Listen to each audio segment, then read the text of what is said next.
Assalamualaikum warahmatullahi wabarakatuh. Perkenalkan, nama saya Rian Prasetyo-Ardana, NPM 20211452. Di sini saya akan menjelaskan video tentang struktur hukum tanah nasional. Dalam struktur hukum tanah nasional terbagi menjadi 3. Yang pertama, struktur hukum tanah sebelum berlakunya UU PA.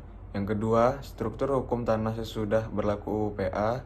Yang ketiga, sejarah perkembangan politik pertahanan di Indonesia. Struktur hukum tanah sebelum berlakunya UU PA terbagi menjadi 3. Yang pertama, adanya dualisme hukum agraria adat dan hukum agraria barat. Yang kedua, adanya dualisme dan hukum perdata barat.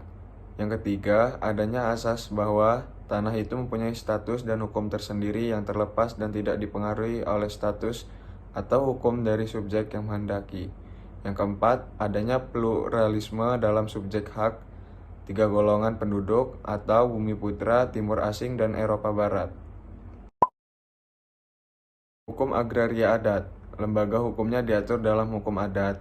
Hukum yang mengatur tidak tertulis, melahirkan tanah hak adat seperti tanah ulayat, tanah hak milik, dan tanah hak pakai. Tanah adat itu umurnya tidak terdaftar. Kalaupun sudah terdaftar, jumlah masih sedikit. Misalnya tanah milik perorangan yang sudah didaftar. Kalau pernah didaftar hanyalah sebagai petunjuk adanya bukti setoran pajak yang telah dibayar oleh pemilik atau kohir atau kitir. Jadi secara yuridis bukan sebagai pembuktian hak. Pembuktian hak atas tanah didasarkan pada kesaksian. Hukum agraria barat. Lembaga hukumnya diatur dalam hukum perdata barat yakni buku 2 KUHP Perdata atau BW. Hukum yang mengatur sudah tertulis dan telah dikodifikasi sebagai KUHP per atau BW. Melahirkan tanah hak barat seperti tanah hak Eigendom, tanah hak Opstal, tanah hak Erpek, serta tanah hak Gebruik. Tanah-tanah barat umumnya sudah terdaftar dengan bukti tertulis. Pendaftaran yang pernah dilakukan atas tanah tersebut mempunyai atau bernilai kekuasaan bukti secara yuridis.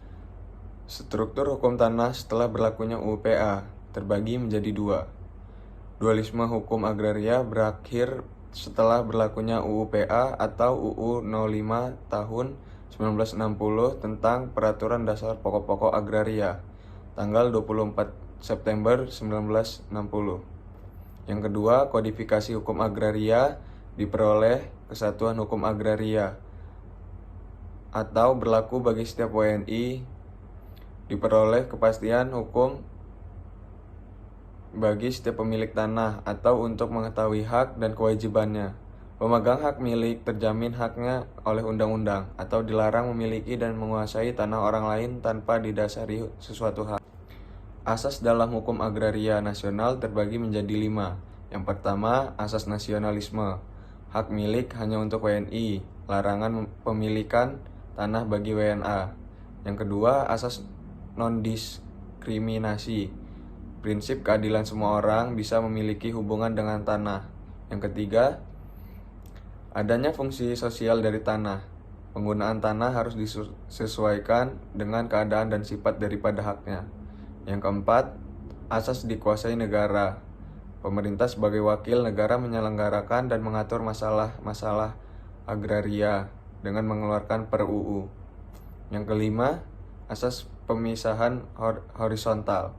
Memisahkan kedudukan benda-benda yang ada di atas tanahnya dan melekat dengan tanah dari tanahnya di mana benda-benda itu berada. Sejarah dan perkembangan politik hukum agraria terbagi menjadi 2. Yang pertama, periode sebelum proklamasi kemerdekaan. Masa pemerintahan Gubernur Herman William Dendles, masa pemerintahan Thomas Stamford Raffles, masa pemerintahan Johannes van den Bosch. Yang kedua, periode sesudah proklamasi kemerdekaan.